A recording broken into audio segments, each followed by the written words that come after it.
Hi, Karl here from Hyrel, and we wanted just to show a little bit about the versatility that is typical of all of our printers, but today I'm going to cover the hotbed options that are available for an engine HR.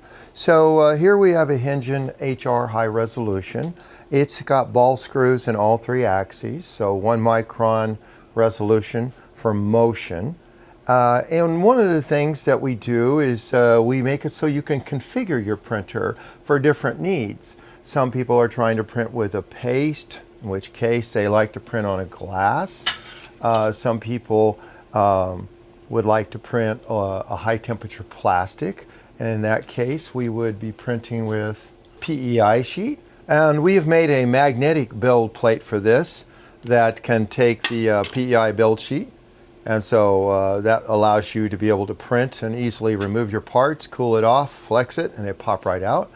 The glass comes with holders so that once you put it in, the two holders screw down here.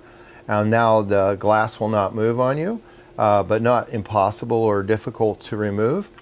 Another thing that we have is the isolated heated build chamber, and this has up to 10,000 volts of insulation built into it, and that literally just drops right in, has two screws that lock it down, and then you're ready to print your MEW experiments.